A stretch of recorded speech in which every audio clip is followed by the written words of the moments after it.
ศูนย์ปิ่นปัวและรักษาสุขภาพตากระทรวงสาธารณสุขได้รับการสั่งตั้งขึ้นในปี 1990 โดยขึ้นสนับสนุนจากสถานทูตญี่ปุ่นประจำสปป.ลาว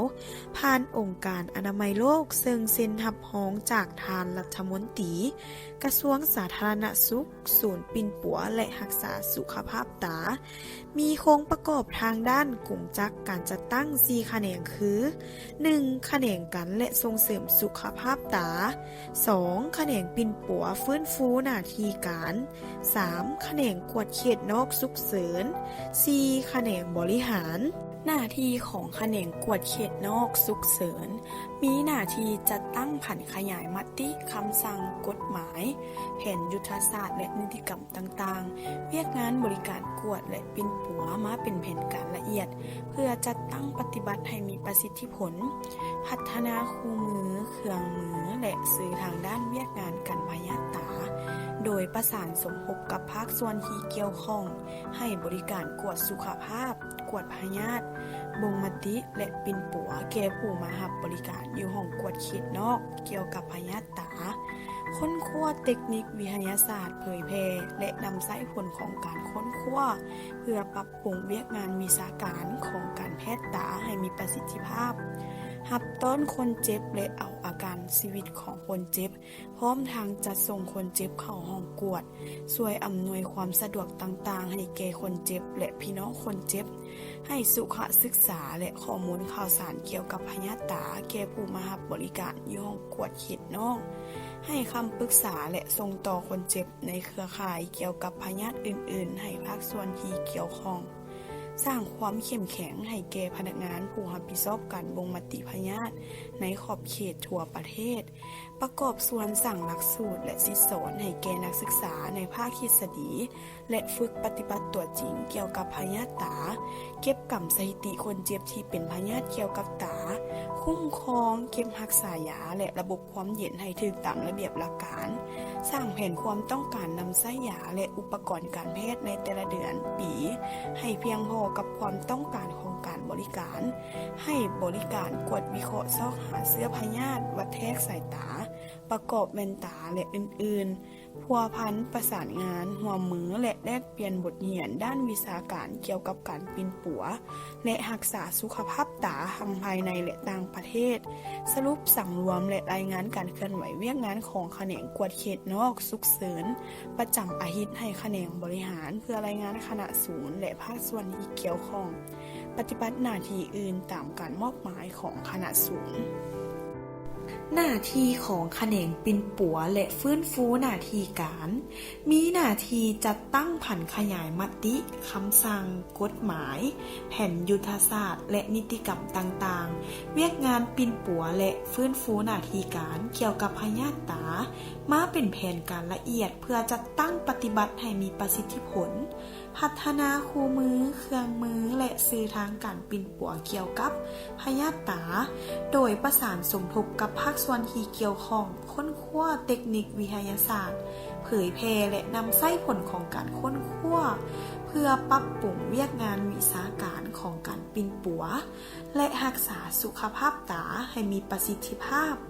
สร้างแผนการเคลื่อนไหวเวียกงานปิ่นปัวและฟื้นฟูหน้าที่การที่เป็นพยาธิตาของศูนย์และตานางสาธารณสุขตาในขอบเขตทั่วประเทศกวดพยาธิปิ่นปัวคนเจ็บนอนของพยาธิหนังตาทั่วไปเช่นกรณีผ่าตัดมะเร็งตาเบื้องต้นหนังตาตกและผ่าตัดตกแต่งฟื้นฟูหน้าที่การให้แก่คนเจ็บที่ได้รับผลกระทบจากพยาธิตาสร้างความเข้มแข็งให้พนักงานภายในศูนย์และท้องถิ่น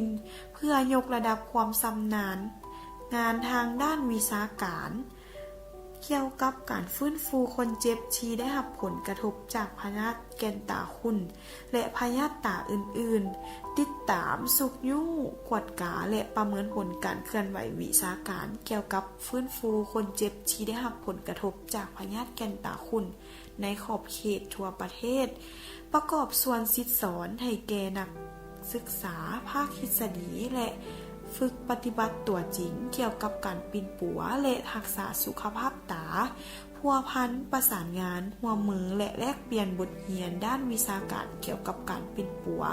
และรักษาสุขภาพตาทั้งภายในและต่างประเทศ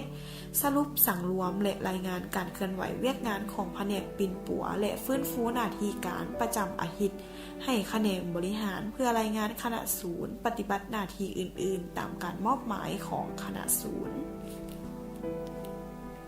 แขนงกันและส่งเสริมสุขภาพตามีหน้าที่จัดตั้งผันขยายมติกฎหมายแผนยุทธศาสตร์และนิติกรรมต่างๆเกี่ยวกับเวียกงานกันและส่งเสริมสุขภาพตา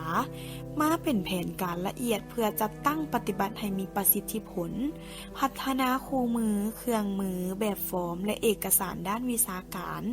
เวียกงานควบคุมพยาธิแกนตาขุ่นและส่งเสริมสุขภาพตาโดยประสานสมทบกับภาคส่วนที่เกี่ยวข้องลงซอกค้นหาคนเจ็บพยาธิแกนตาขุ่นในขอบเขตทั่วประเทศให้สุขศึกษาและข้อมูลข่าวสารเกี่ยวกับพยาธิตาในขอบเขตทั่วประเทศสร้างความเข้มแข็งให้แก่พนักงานผู้รับผิดชอบการบ่งมติและปิ่นปัวพยาธิตา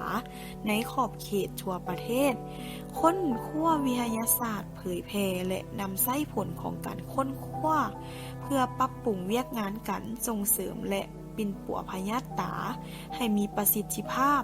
ลงติดตามสุกยู่กวดกาและประเมินผลการเคลื่อนไหวเวียกวิชาการเกี่ยวกับการควบคุมพยาธิแกนตาขุ่นและส่งเสริมสุขภาพตาในขอบเขตทั่วประเทศเก็บกำและสังรวมสถิติคนเจ็บที่เป็นพยาธิแกนตาขุ่น